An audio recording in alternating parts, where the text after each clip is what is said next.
when we broke apart. A reading of a catalogue of a thought by Cat George. How can one have such disparate lives?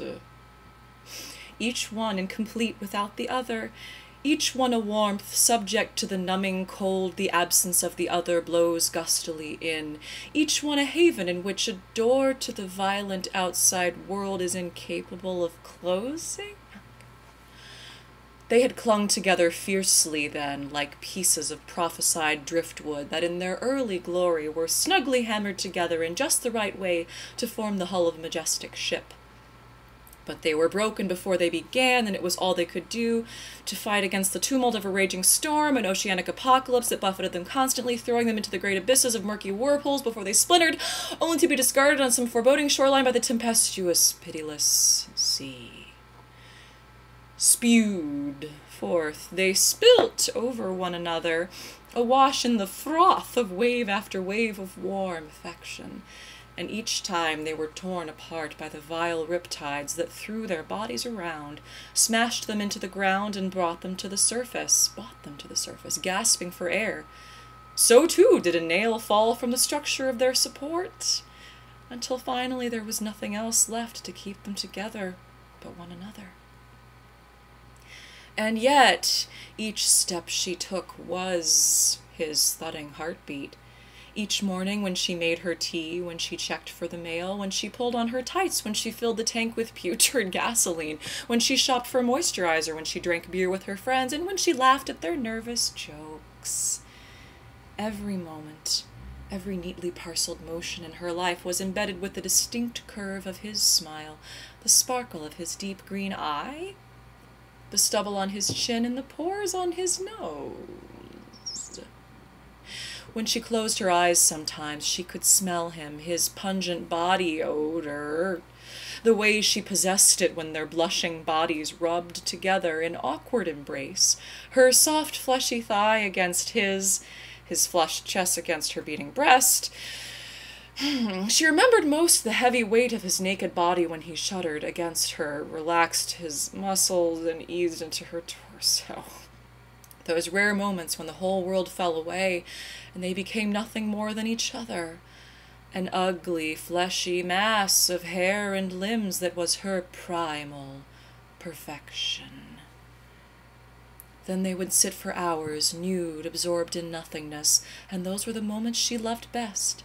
She would feed him cheese on crackers, and he would turn to her with an expression of complete surprise. It was in those moments that it seemed like he had only just laid his eyes on her for the first time, and while he was momentarily absorbed in a rapt wonderment, she would gorge herself on his love. Now she longed for sleep. Not the maniacal, shunting force that grabbed her every night, but something solid and quiet, some place where his voice couldn't reach her. Each night was worse than the one before it. At first, sleep never came, and when it did, it was abrupt. It knocked the wind out of her. Unconsciousness made her anxious, as in her sedated state she dreamed of him. Dreamed of his salty tongue against her lips, his hand across her hips, and his laugh like music, over and over again. She would dream of packing her bags, of returning, of that idyllic moment when she would rush into his arms, and then she would wake, violently, sweaty, crying, her sobs lamenting the early morning silence.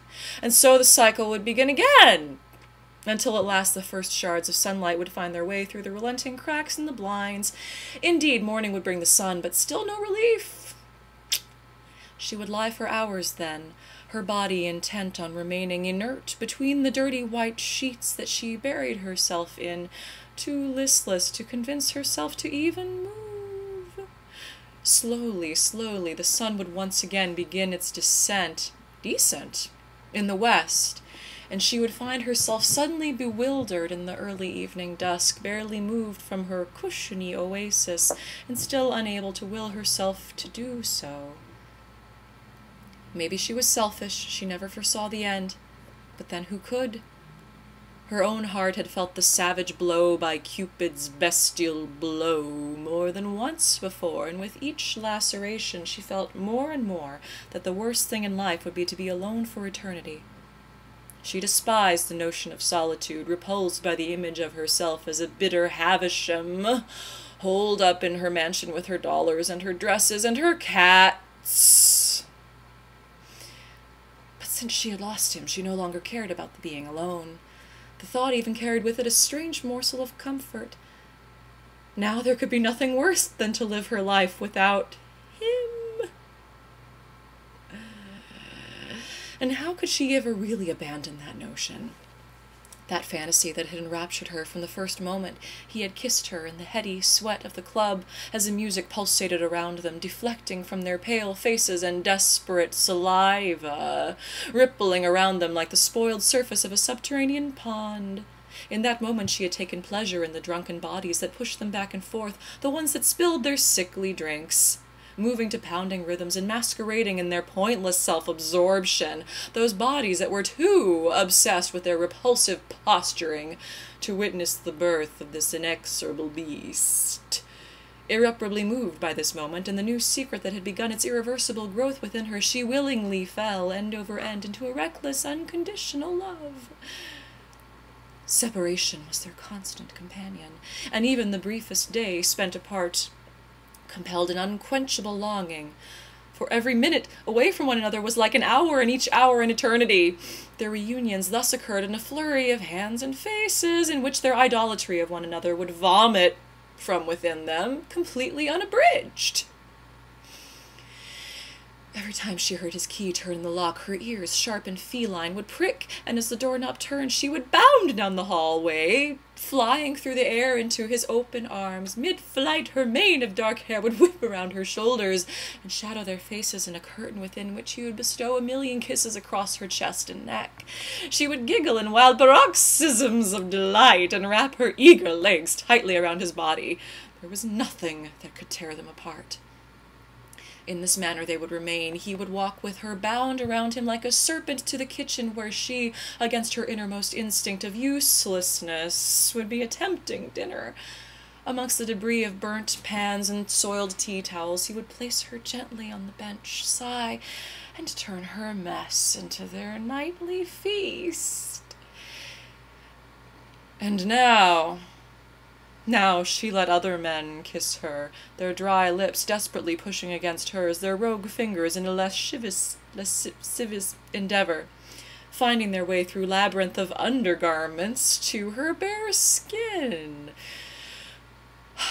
She would close her eyes in these moments, sometimes so tight she thought they would bleed, or perhaps be sucked back into her skull. With her eyelids clasping each other in the darkness, she imagined those strange, lecherous men were him, but the kisses were not the same.